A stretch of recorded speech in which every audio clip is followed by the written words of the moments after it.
Today on the Big 6 in 60, Breece Hall among those given the franchise tag. I think that this is 100% the correct move for the Jets. Arizona State upsets Kansas. This was a very weird basketball game. And the Cavs get a statement win over the Pistons. They didn't have their full roster, and they still found a way to get a win. This is the Big 6 in 60, the 6 biggest national sports stories from our local experts at the Locked On Podcast Network. We bring you the real story, why it matters, what's next, who wins the big game, and more, all in 60 minutes. The Big 6 in 60 starts now. Thank you for making the Big 6 in 60 your first listen of the day. Part of the Locked On Podcast Network, your team every day. Today's episode is brought to you by FanDuel. Download the FanDuel app now by visiting FanDuel.com and win $300 in bonus bets if your first $5 bet wins. The deadline for franchise tagging NFL players passed yesterday, and the Jets decided to put the tag on running back Breece Hall while the two sides negotiate a contract. To break down exactly what this means and what's next for Hall, here's John Butchko with Locked On Jets. We've got to talk about some big Jets news. The Jets placed the franchise tag on running back Breece Hall yesterday, and I think that this is 100% the correct move for the Jets. Breece now will no longer be a free agent when the new league year begins next week. Instead, he gets a one-year contract worth $14.293 million. Now, that's a lot of money, particularly for a running back, but I don't think the Jets could let Breece Hall leave and receive nothing in return. And that was the risk that they ran if they did not put the franchise tag on him. This is a Jets team that is lacking talent. Sometimes when we talk about team building in the NFL, answers aren't simple. This is not one of those cases. I think it comes down to this. The Jets need more good players. The Jets are not in a position to let good players leave, particularly when they're going to enter the offseason with a ton of cap space. And this is looking like a pretty weak free agent class, generally speaking. There's not going to be a lot of players you're going to want to throw a ton of money at. So I don't see how you let a player like Breece Hall leave your building. Is it ideal to pay Breece over $14.2 million on a one-year deal? No, it's not. But it's less ideal to let him leave, particularly, and I think this is also important because there's the small picture stuff, but there's also the big picture stuff, and we have to zoom out a little bit. You may remember the trade deadline. The Jets were one of the most active teams, and they were big-time sellers. They traded Sauce Gardner to the Indianapolis Colts. They traded Quinnen Williams to the Dallas Cowboys. They did not, however, trade Breece Hall, even though they reportedly had an offer on the table from the Kansas City Chiefs for a fourth-round pick. And if you were going to turn down a fourth-round pick for Breece Hall, you better not let him leave in the offseason for no compensation. That would just not be a good look on Darren Mucci, and it would hurt the Jets. Breece is an asset. If he's going to be here, you want him to produce. If he's not going to be here, you want to get something in return. You want compensation for him. So it just would have made no sense for the Jets to let Breece leave. In the days leading up to yesterday's deadline to place either the franchise tag or the transition tag on players, there were some rumblings that the Jets were thinking about using the transition tag on Breece instead. Now, the transition tag would also be a one-year contract. It would be about $3 million less in salary, but it would give the Jets a lot less control over the situation with Breece, because on the transition tag, you get that one-year contract and the player can sign it, but the player can also go to the other 31 teams and seek an offer from them. It could be a multi-year deal. The player is essentially a restricted free agent where he can sign with his current team and take the one-year deal his current team's offering, but he can negotiate with any of the other teams. And he can sign a deal with any of the other teams. The catch is on the transition tag. If the Jets wanted to keep Breece, they could say, we match that offer. Breece stays with the Jets on the contract terms he signed with the other team.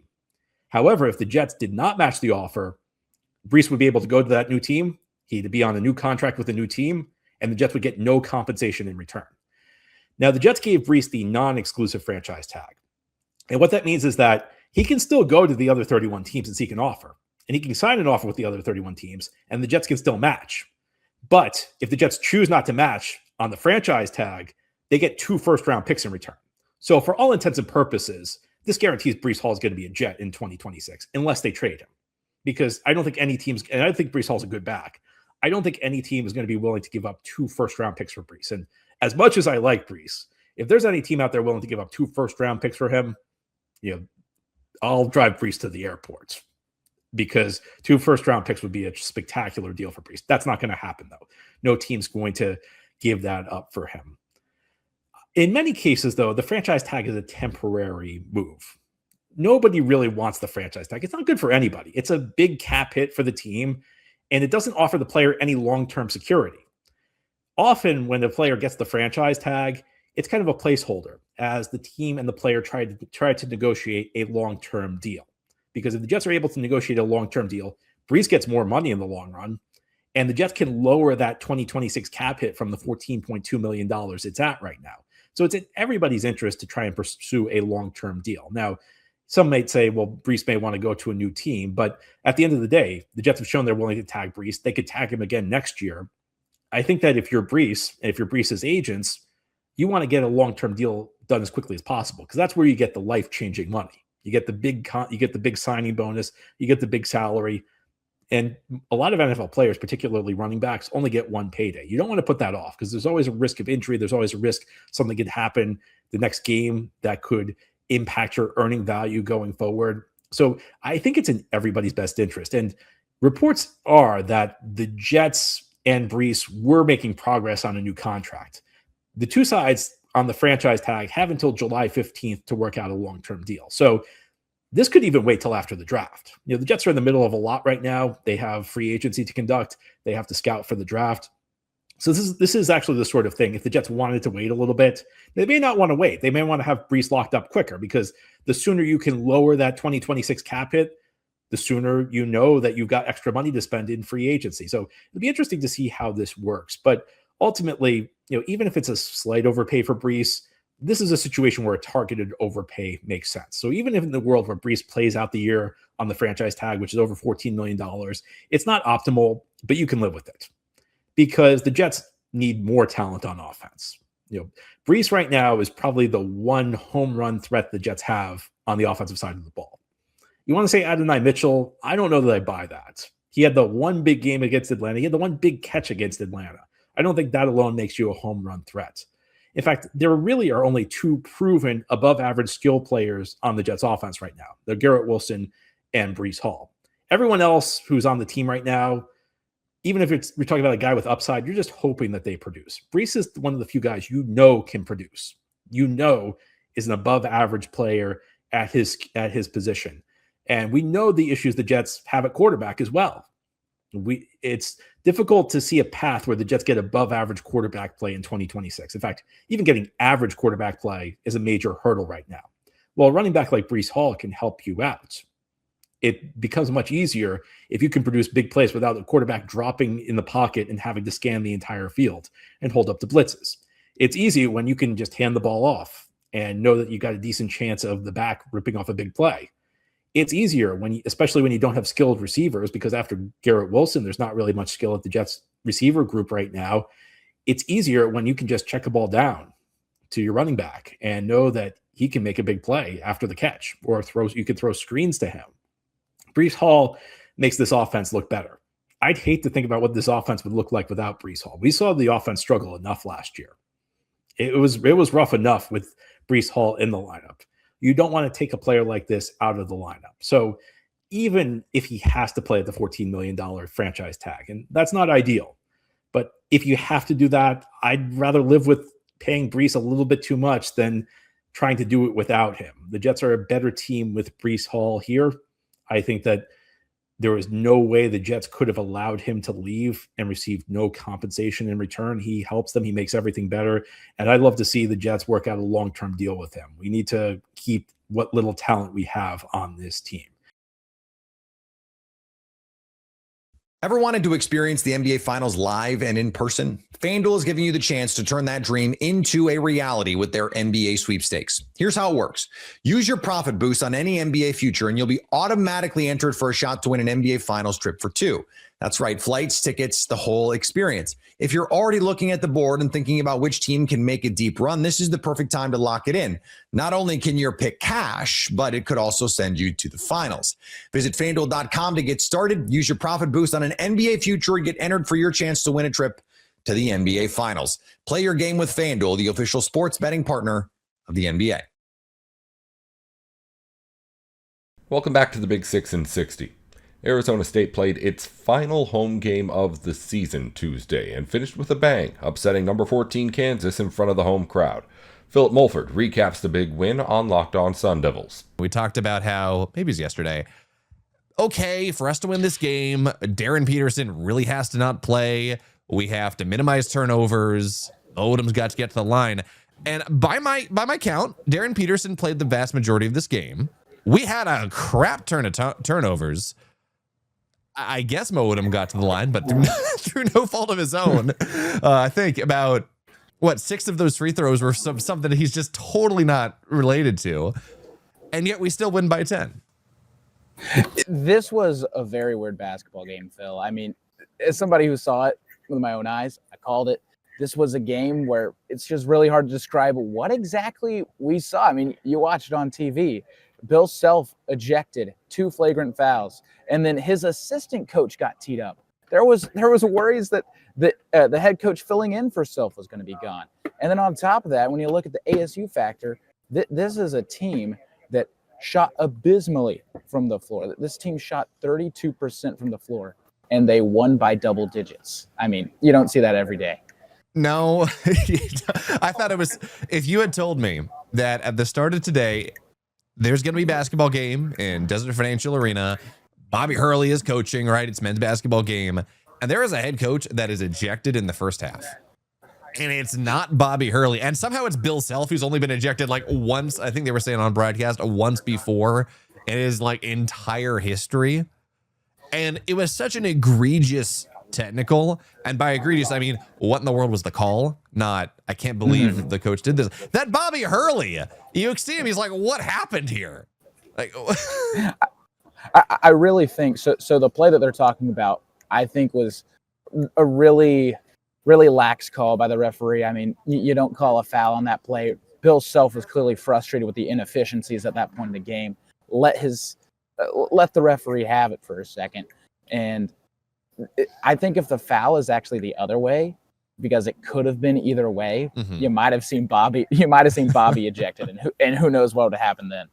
Yeah, I saw Ford pluck into the jersey a little bit, but I got a lot of thoughts to talk to you about this game. We don't have a lot of time. I do want to big shout out 2 things though, Parker. The first one, I know we talk about ASU, this display of grit. This was the most physical game I've seen from ASU play in quite a while. Jop was bodying people in the first half. I mean, you saw him. Often he's a guy, he's got great fundamentals, great footwork, but he's not being that physical. And he was just, the paint was his in the first half, and he was not letting Kansas into it. I tell you what was the turning point, Phil, because I actually thought in the first half and at the start of the second half as well, Jop was getting bullied down low by Badunga of Kansas. But then Mukeba went down. That was a senior. It's senior night. I saw Jop flip a switch in his head.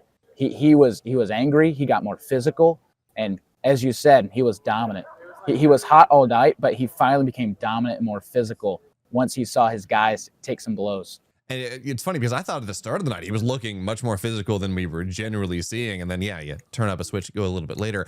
I do want to talk about Mukeba though. First of all, I don't know if you've heard anything in the arena, any updates on that. I hope he's okay. But Mukeba goes down pretty early in the second half. He's already playing through sprained ankle. And then with 4:04 left, Bryce Ford fouls out. ASU is already a team that was very thin. Parker, we had 6 players left for the final 4 minutes of this game. Technically, Best was on the roster. He didn't see a minute of floor time. The amount, I keep going back to this because it's true. You could see ASU losing their legs as that game went on. The fouls got sloppier, shots, sometimes they gave up on shots. So to find a way to close this game out, ASU is not a team that closes. ASU is a team that plays well in the first half and falls apart. To see them close out with only 6 players remaining, I don't know what Bobby Hurley fed him tonight, but that is such good news for Saturday. Yeah, to give you an update on Mukeba, unclear on injury, if health-wise, but I will say, I don't know if they showed it on the broadcast, but you could see him after, I would say 5-6 minutes after the injury, he was walking out of the tunnel to return to the court with Dr. Chabra, who is ASU's doctor. He's worked on several surgeries throughout his time, worked with Jordan Tyson with his injury on the football team. And so knowing that that was the man who was seeing him can tell you that he's in good shape, couldn't ask for a better person to be looking after him. But real quick, I know we don't have too much time. You mentioned the guys that lead the way. How about Anthony Pig Johnson? Oh, yeah. I mean, 9.7 rebounds. He had that dagger of a three, and then the feed from Odom that really just was the separator to make it a 7-point lead for the Sun Devils. I mean, you couldn't ask for a better way to end your senior night. Yeah, I think it's important to point out that, 9 points, not a bad day for a guy coming off the bench. We've seen him have 20-point days, but the vast majority of those points, I think 7 of the 9, maybe even 9 of the 9, are within those final 3 or 4 minutes. He's having a game, he's contributing, he's distributing the ball around, playing defense. But when the team needed someone to step up, needed someone to fill those minutes and truly fill those minutes and start to play a really big role, that's what Johnson's done this entire year. And that is, there has not been a bigger game for him to do that than this one.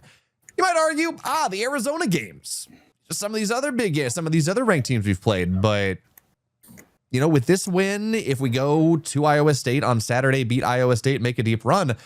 Look, I'm not saying we're a lock for the NCAA tournament or even close, but this is we talked about the need for momentum, Parker, and this is the type of momentum you want to see.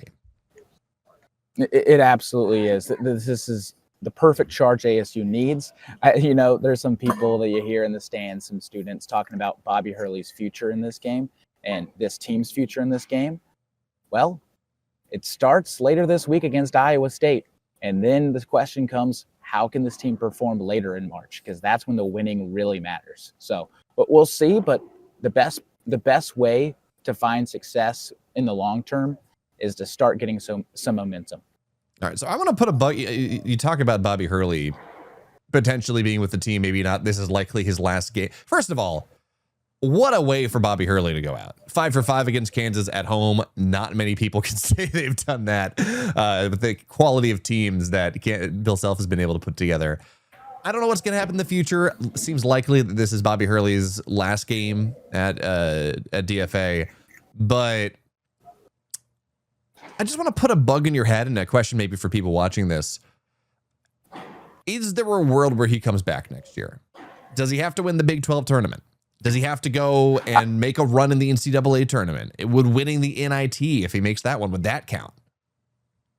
I don't believe so. I mean, the real question that I have is, does Bobby Hurley want to come back? I mean, I think the university, they could see how many players want to come back from this roster. They could see more of a commitment in NIL. They could see what the run is that Bobby Hurley has with this team. I mean, I think there are a lot of questions that have to be answered, but I think there is a world, and it's getting more realistic with how this team's performing in the latter half of this season.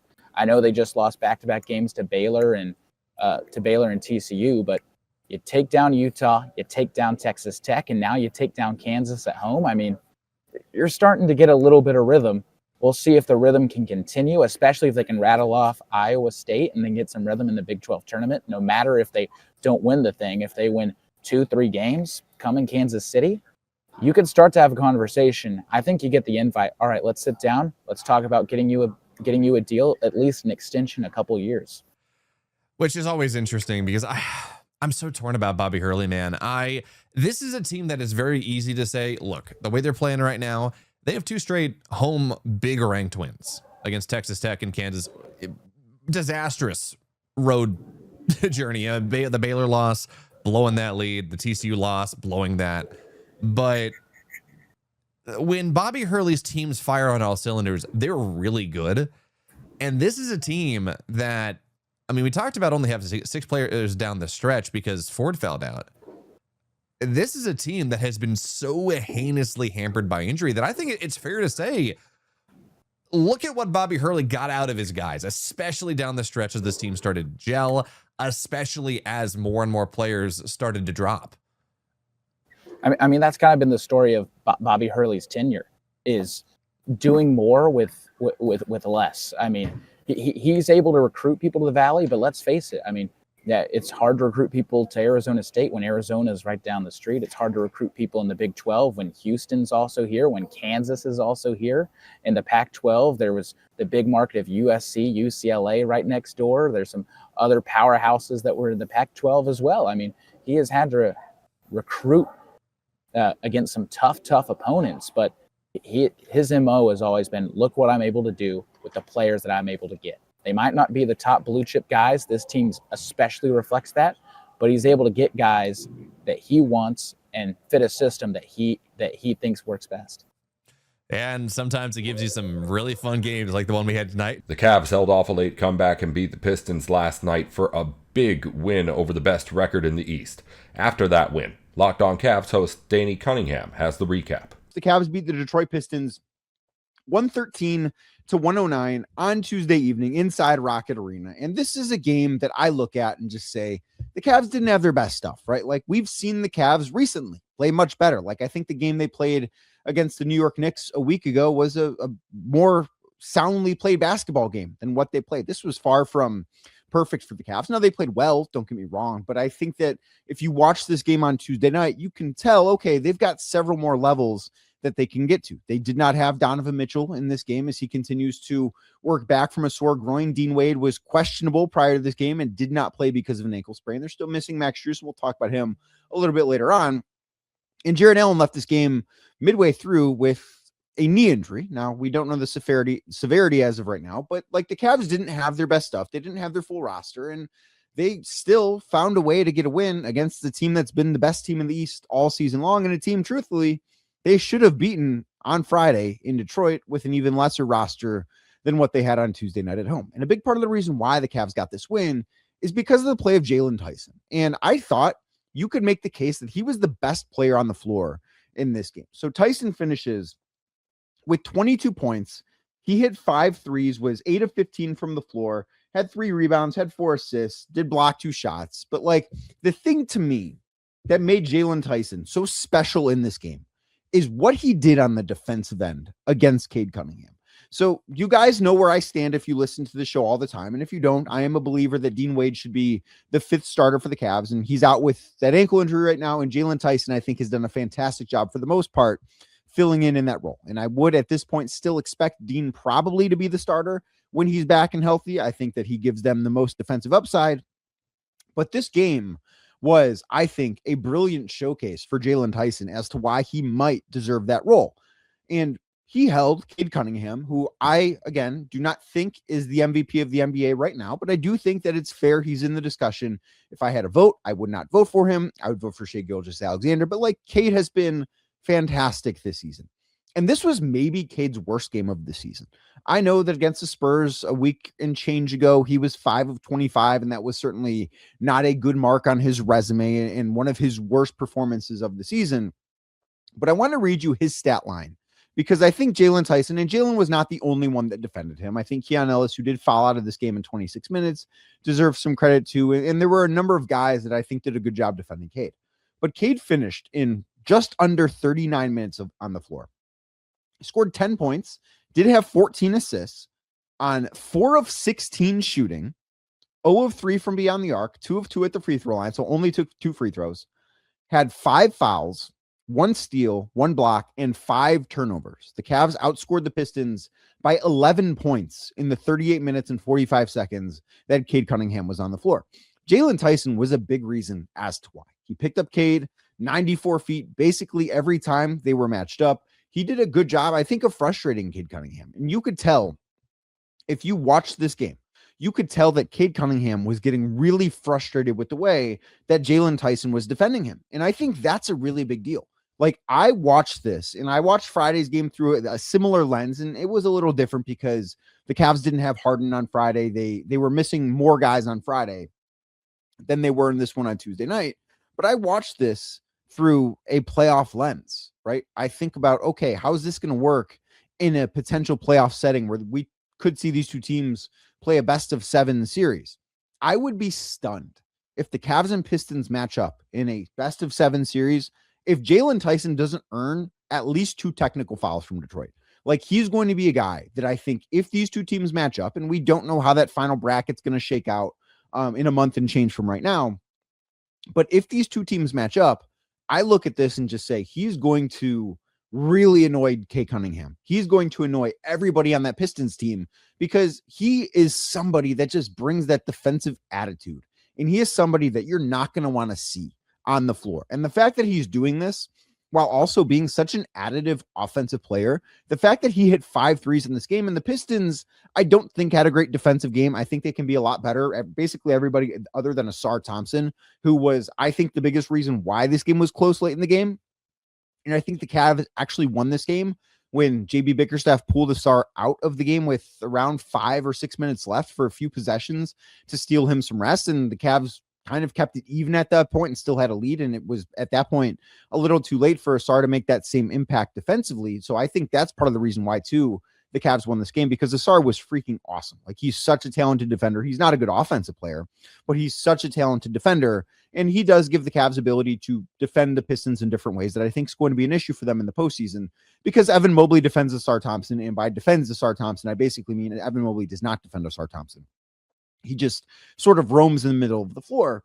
But I just don't think that part of the reason why I think the Cavs match up super well is they're doing this without Donovan Mitchell, and they're doing this with a very compromised James Harden. Like, James had a solid game. I didn't think it was great. I thought that he had some big plays and big moments, like the layup in the left-handed drive to the basket that he was able to get a few times. He got to the free throw line. The 1 3-pointer that he hit was a big run stopper earlier in this game.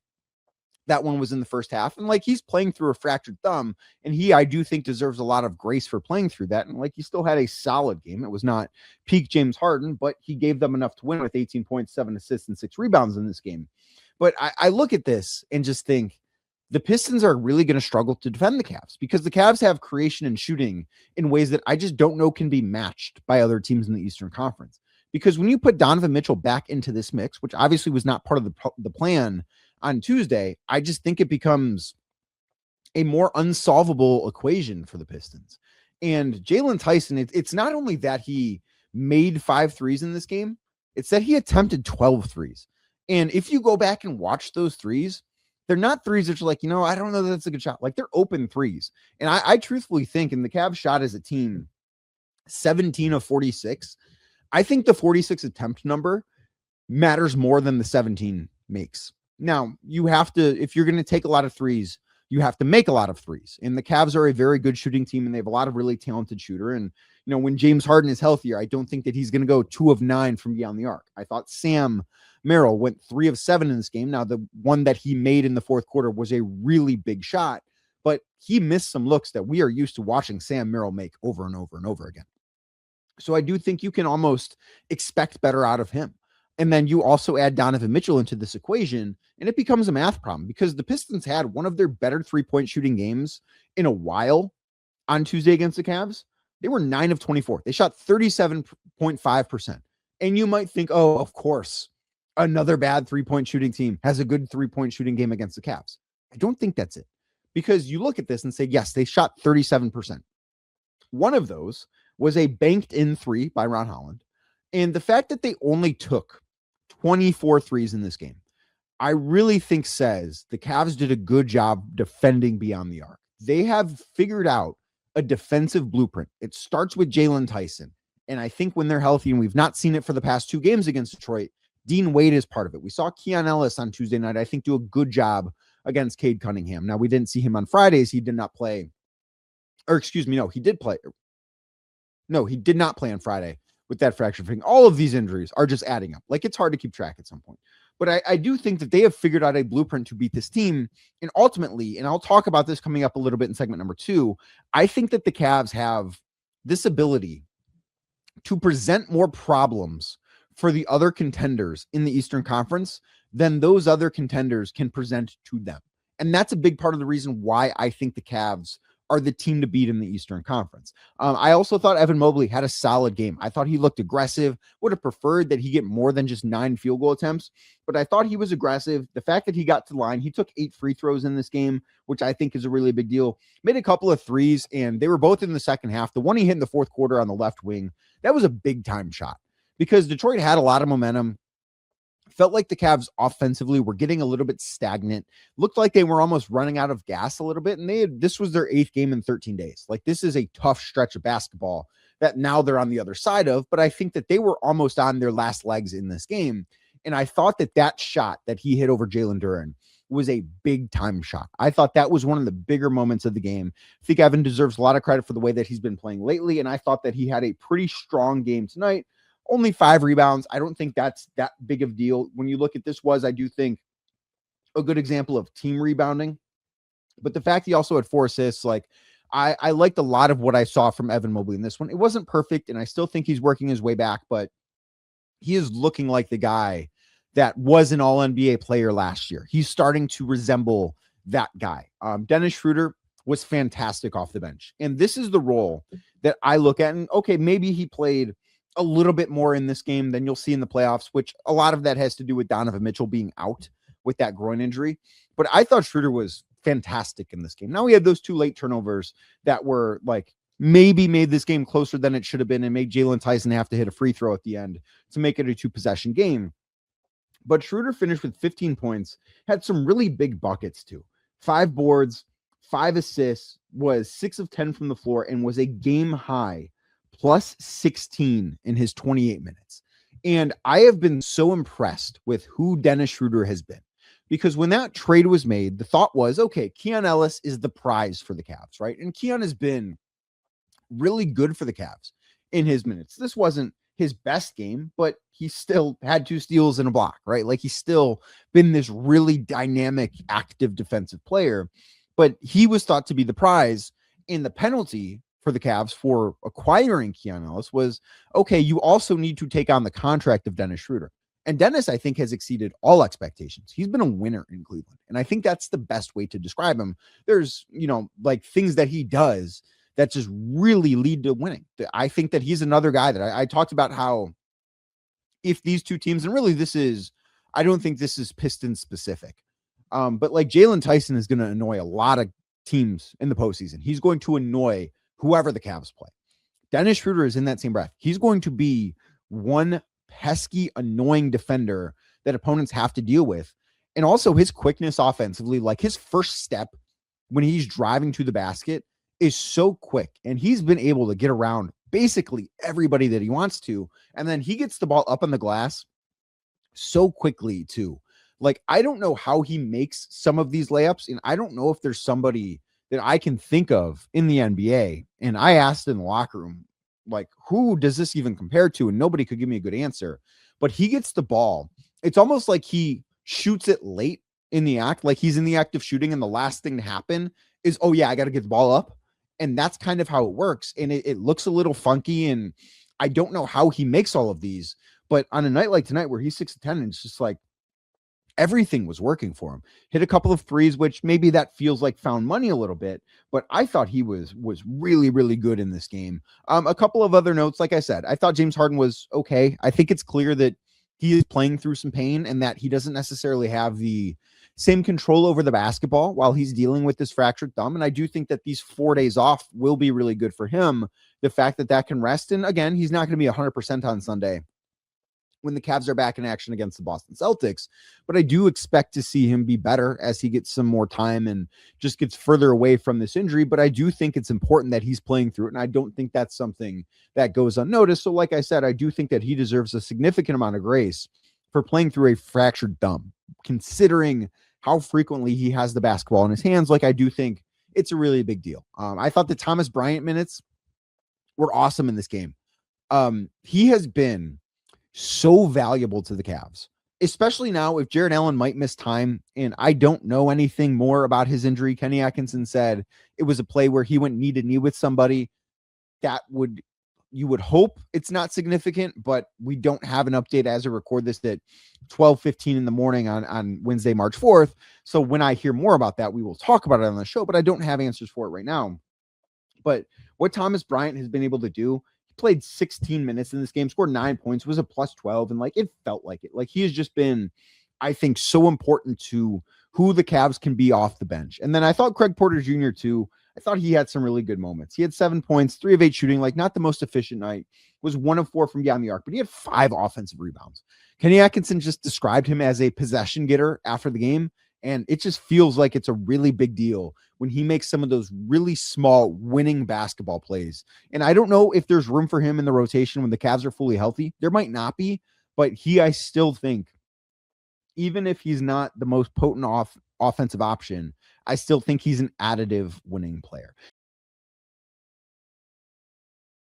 Ever wanted to experience the NBA Finals live and in person? FanDuel is giving you the chance to turn that dream into a reality with their NBA sweepstakes. Here's how it works. Use your profit boost on any NBA future and you'll be automatically entered for a shot to win an NBA Finals trip for 2. That's right, flights, tickets, the whole experience. If you're already looking at the board and thinking about which team can make a deep run, this is the perfect time to lock it in. Not only can your pick cash, but it could also send you to the finals. Visit FanDuel.com to get started. Use your profit boost on an NBA future and get entered for your chance to win a trip to the NBA Finals. Play your game with FanDuel, the official sports betting partner of the NBA. Welcome back to the Big 6 in 60. The Bears invested a lot into its offensive line last offseason and now has another hole to fill after a surprise retirement from center Drew Dahlman. Lauren Cox looks at options for Chicago on Locked On Bears. The news was, I guess, shocking on Tuesday afternoon when, out of nowhere, Adam Schefter reports that Chicago Bears center Drew Dahlman had told the team he's retiring, stepping away at age 27, hanging up the cleats and walking off on his own terms here. I certainly don't think there's any room to feel animosity toward Drew Dahlman. It's the individual player's right to step away when he wants to. Sure, you could be disappointed because he was a good center and someone that you would have liked to have for a while around here. But when these guys decide it's time, it's time. And I think more power to him to feel empowered to end his career early and miss out on the opportunity to earn another $14 million a year for the next few seasons, and then even more beyond that. But said, all right, my time has come. And as of now, we don't know exactly what has preempted that decision for him. We hope it's not something super serious behind the scenes that is requiring him to step away. I've seen some speculation that maybe he was dealing with more injuries this season than we knew about and was battling through a lot, and he'd been battling injuries the last couple seasons in Atlanta, and so the idea that maybe just after a while it becomes a little too much and saying, hey, I don't want to keep putting my body through more of this, whatever it might be. Happy for Drew Dahlman for going out on his own terms and feeling comfortable enough to say, hey, I'm done, despite, I'm sure, plenty of reason to want to stay with the Chicago Bears, to want to keep playing and want to see the success of this team. He's not making this decision lightly. It's not a money grab and taking the money and running, because he was due even more money if he had kept playing. So it was clearly some real strong thought out motivations for him. But now there's a huge hole in the middle of the offensive line for the Chicago Bears. You don't have a center under contract right now with any kind of NFL experience. Even on the reserve futures list, I don't think there's a true center anywhere on this Bears roster, because Drew Dahlman is set to Ryan Bates is set to hit free agency after Drew Dahlman has retired. There was some talk in the training camp era of this past offseason that Luke Newman has at least dabbled in snapping the ball sometimes as an emergency center. So I guess, that's the closest thing to a center you have on your roster. But we went into this offseason saying, the Bears might have to do something at left tackle, but the rest of the offensive line is set. And you were feeling really good and comfortable about that whole group coming back together. Instead, it's one of the biggest needs on your roster now. Center jumps up to the top, if not at the very top. It's right up there with safety and the defensive line in terms of the stuff that you absolutely have to address this offseason. And you don't have a ton of salary cap space to be able to address everything you want to address. You're kind of counting on, hey, center was going to be one of the more stable positions here. I guess the only good news, and it's not a net positive, it's a silver lining, I guess, that if, Drew Dahlman retired, you do free up a significant portion of his salary cap space to at least be able to replace him. You would rather have the full cost and get Drew Dahlman because he's been here and he played at a pretty high level this past season. But when you look at his contract right now, he was set to cost the Chicago Bears $14 million against the salary cap this season. The salary cap math of a retirement is very similar to a trade in the sense that the player's salary, like even the guaranteed salary, comes off of your books right away. So in theory, the Bears would clear up about $11 million of his base salary, and he's due like another, I think, $1 million in other bonuses. So in theory, you would have $12 million of cap space come off of your books for Drew Dahlman. But then the math continues. The equation's not done here. So initially you would have the 12 from the money he was going to get paid in salary and bonuses, but he also has a prorated signing bonus. So when the Bears signed Drew Dahlman to the 3-year, $33 million contract, they gave him a $6 million signing bonus. So he got that money up front, but then that signing bonus gets spread over the remaining, or over all 3 years of the contract. So like essentially, instead of the Bears having to pay that $6 million up front, they could do 2, 2, and 2, right? So that's how his salary cap number gets to 14, because they spread that 6 over the 3 years. When he retires, that $2 million that he was going to cost next year, that has been spread out 2, 2, and 2, now comes to this year. So instead of it being $2 million in signing bonus against you this year, it's $4 million in signing bonus against you. So his dead money, the money that he will still count on the salary cap right now, is $4 million.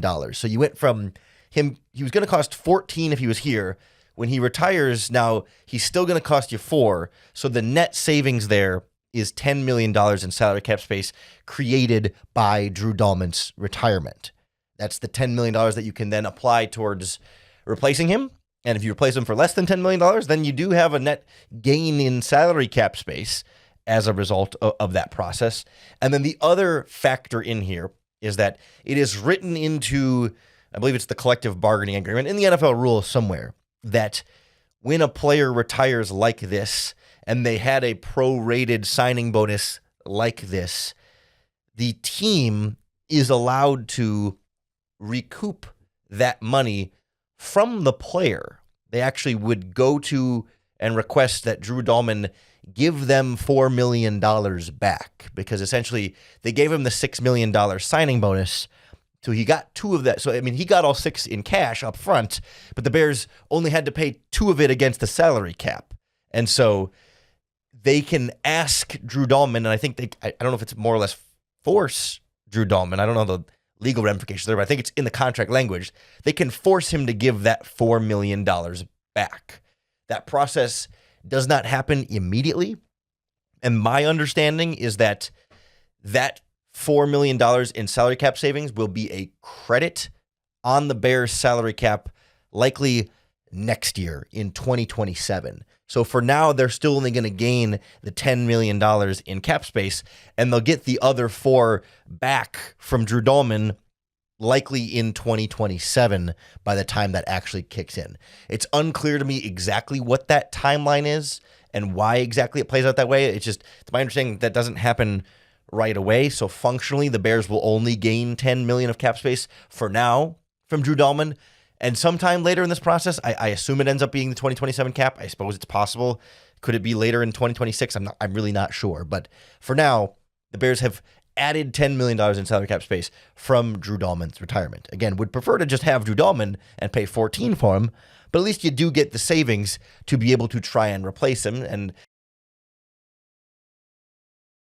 ever wanted to experience the NBA Finals live and in person? FanDuel is giving you the chance to turn that dream into a reality with their NBA sweepstakes. Here's how it works.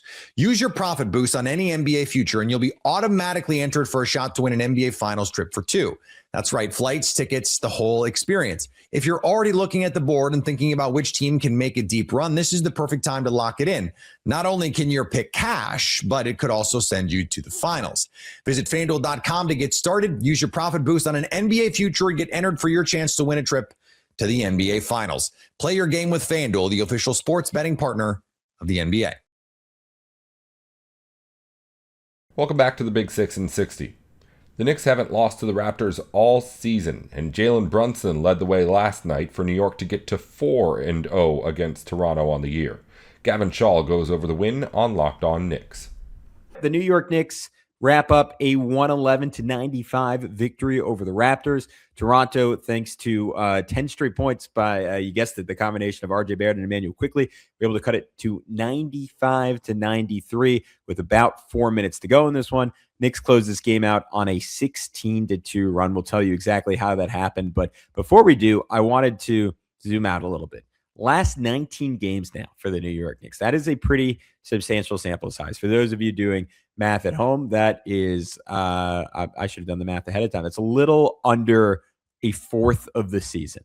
The Knicks are 15-4 in their last 19 games.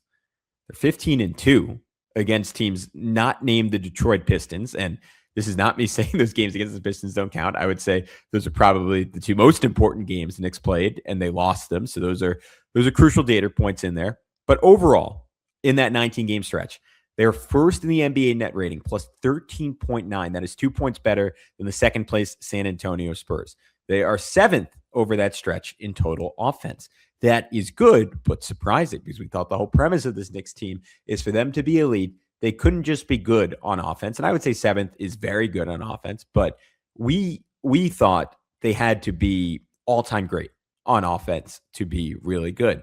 And they've been the best team in the NBA over this 19-game stretch, not because they've been all-time great on offense, but because they've been at least, maybe not all-time great, but this season great on defense. First in the NBA in defensive rating over that 19-game stretch. They've allowed just 103 points per 100 possessions.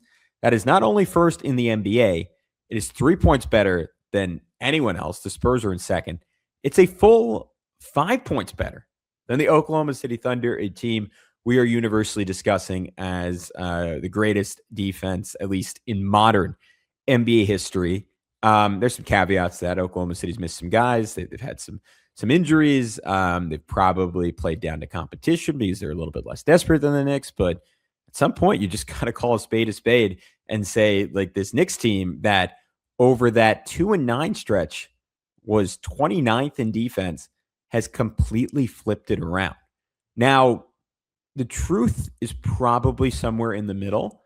And I think this team probably in reality is something like the 9th or 10th best defense in the NBA at this point. But we're seeing some flashes that make me think this can be real. Generally, a good formula for NBA defense is length, athleticism, urgency, and connectivity. And I would say the Knicks have embodied all those things of late. Somebody tweeted out yesterday. I should have screenshotted it so I could share with you guys. But the Knicks are now routinely playing 3 wings with 7'2" plus wingspans in Mikal Bridges, OG Anunoby, and of course Mohamed Diawara. You combine that with the fever pitch Josh Hart has hit of late. We'll get back to him, but he had a total of 5 combined steals and blocks. Stocks in this one: 3 steals, 2 blocks.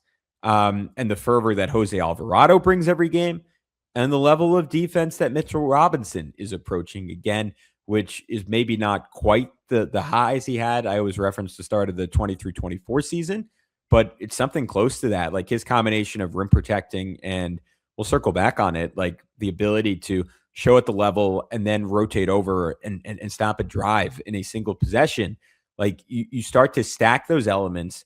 You have an opportunistic Jalen Brunson, right? Like he's always going to get targeted. There are going to be matchups. There are going to be moments where it looks bad and it looks like he's helpless, but he's strong. And the last few games, what we've seen from Jalen on both ends of the floor, frankly, is genuine burst. And defensively, that manifests itself late in this game, fourth quarter. Hart is guarding Scotty Barnes. Hart walls up, pushes Barnes like off his rim angle, and Brunson sees that Barnes is off balance. Brunson shoots in, gets a steal, push coast to coast, leave it back for Hart. Hart gets the layup. The backline rotations are so much cleaner, so much better for this team. They're not perfect. In the first quarter, Toronto was absolutely torching the Knicks because they were kind of overcommitting to help, and they were able to spray and get shots off it. Part of this was certainly poor shooting for the Toronto Raptors. They finished just 5 of their last 25 from 3-point range. That is going to make your defense look a lot better. Emmanuel Quickly in particular missed 2 down the stretch of this one that he absolutely should have made. Both of them went in and out. So you caveat it with all that. But with 8:54 left in the third quarter of this game, the Raptors hit 70 points. They scored just 25 points over the final, I'm going to do some quick math here, 20:54 of this one.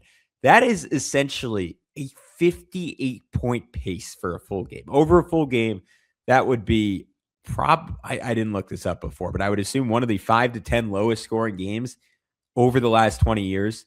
That is obscene against like a pretty decent offense. And again, the shooting was undoubtedly a significant variable in that.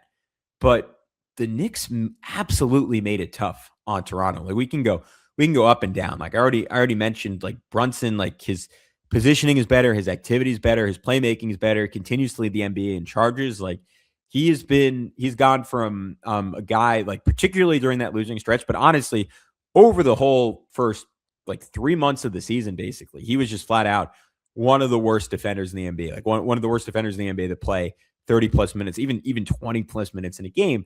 And he's gone from that to like, it feels like he's been almost a net neutral, probably a little bit short of that. Like the best teams, you saw it with the Cavs, can still take advantage of him, but it feels like he is approaching that.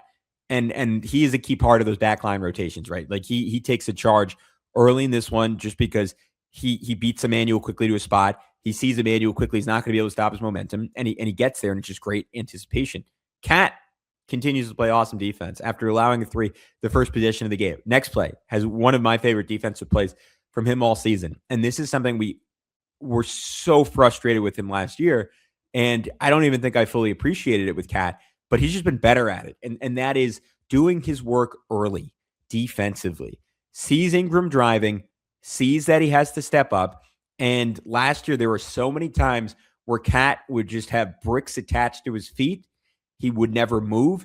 And you would see him jump under the rim, and it would be like a false contest that didn't actually affect the driver at all. This time, wins the race to the spot, goes straight up and down, meets Ingram in the air, and half blocks him, half strips him in the air. Just a great play. Does the same thing later, like third quarter against RJ Barrett. Verticality to slow RJ down. McHale recovers, swats him from behind. In the fourth, slides his feet to, again, beat RJ to the rim. Forces a kick out to Scotty Barnes. Instead, like normally with Cat there, that's an open layup for RJ Barrett. Or it's like a finish around Cat. Cat gets there. RJ has to pass. Scotty Barnes can't shoot right now. Clanks the 3. That's all great. McHale defensively, like the backside rim protection is a real thing with him. Something last year I was like, where is this? Like the guy has giant arms. He's super smart. He's great positioning. And this year the shot blocking, it's come in fits and spurts, but it's been there. Like got that one on RJ, had another one earlier where he rotated late, where Cat had a 2-on-1. Should have been a wide open layup for Pirtle. McHale gets there, maybe fouled him, doesn't get called, doesn't matter. Pirtle misses a bunny. That's great defense. OG was getting torched early in this one by Brandon Ingram, but late in this game, the rebounding from OG Anunoby really stood out to me. Only 5, but he wins a couple of contested ones, including one late where he beats 3 guys to a ball, gets it ahead to Josh Hart. Josh Hart rips an insane bounce pass through traffic from close to half court to McHale, cutting in for a monster dunk. Awesome sequence. Ever wanted to experience the NBA Finals live and in person? FanDuel is giving you the chance to turn that dream into a reality with their NBA sweepstakes. Here's how it works. Use your profit boost on any NBA future, and you'll be automatically entered for a shot to win an NBA Finals trip for 2. That's right, flights, tickets, the whole experience. If you're already looking at the board and thinking about which team can make a deep run, this is the perfect time to lock it in. Not only can your pick cash, but it could also send you to the finals. Visit FanDuel.com to get started. Use your profit boost on an NBA future and get entered for your chance to win a trip to the NBA Finals. Play your game with FanDuel, the official sports betting partner of the NBA. Welcome back to the Big 6 in 60. The Colts put the rarely used transition tag on Daniel Jones, and Zach Hicks is with Jake Arthur on Locked On Colts to look at exactly what this means for the QB and Indy. Jake, let's talk about this from the Daniel Jones angle right now. There has been some intense negotiations between the two sides at the Combine and this past week, with Daniel Jones's side threatening to hit the open market, with the Colts side threatening the transition tag at $37.833 million. And the Colts ultimately decided to place that transition tag on the veteran quarterback. So if he opts to sign that, he would be under contract for, again, that $37.833 million contract. But now he is available to go out in free agency, field offers. And if a team gives him what he's looking for, that assumingly $40+ million on the open market, the Colts have a chance to match that or let him go to that other team.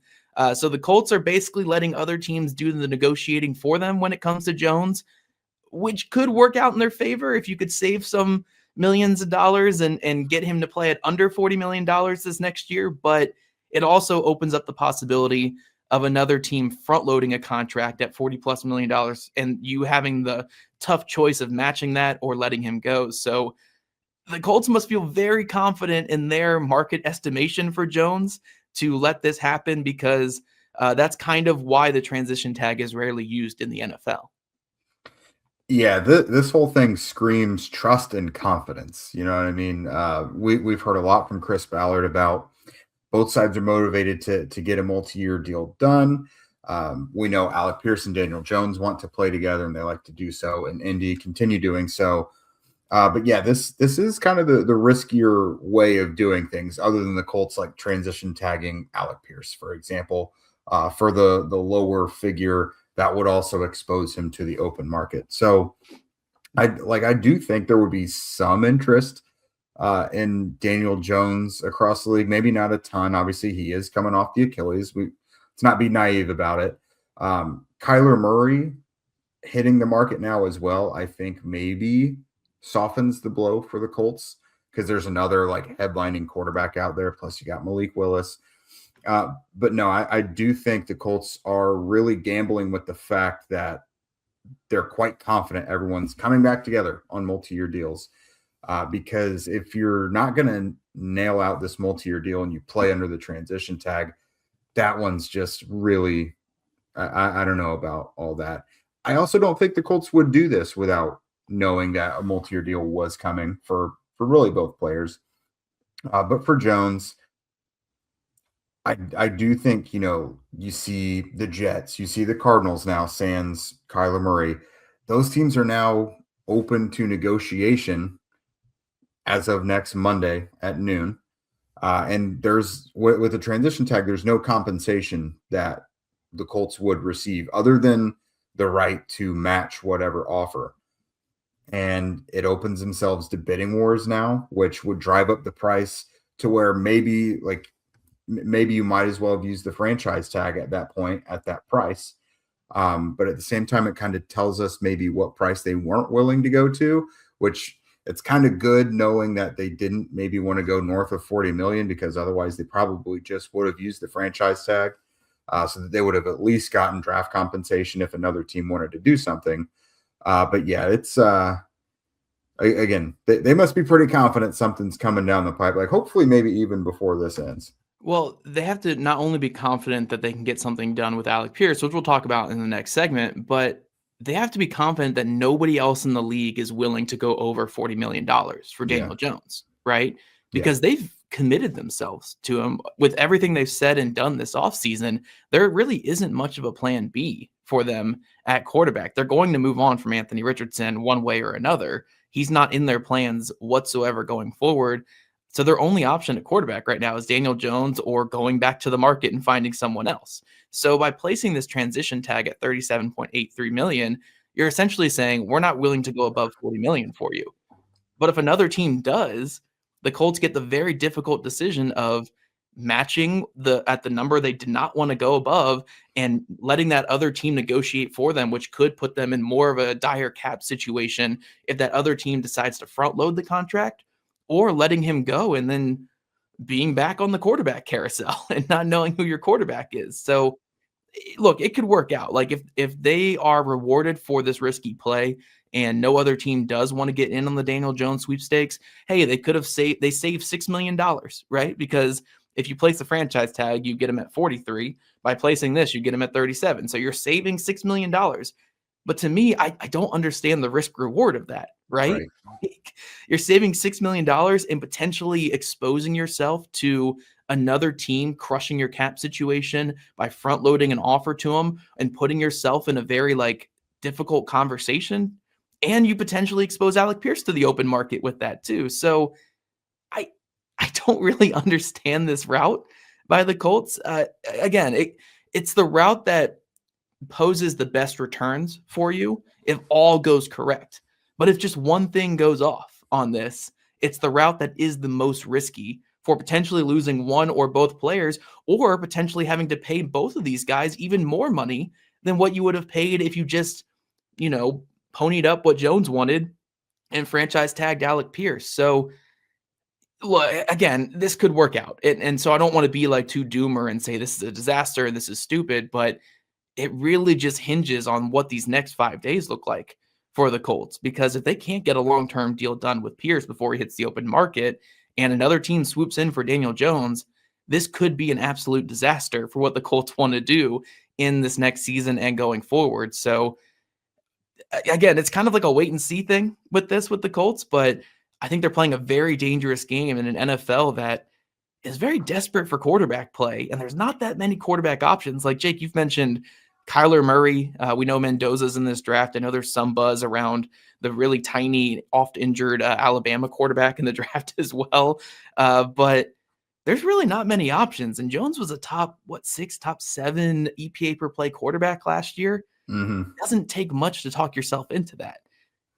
I just think this is very risky by the Colts. I hope it works out. It certainly can, but you're exposing yourself to a lot, especially as a small market franchise that typically doesn't like to restructure and add void years at the end of contracts.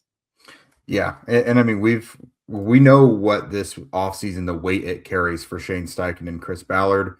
It's also, it also weighs a lot knowing that Jones and Pierce also kind of unofficially seem to be a package deal, at least when it comes to the Colts.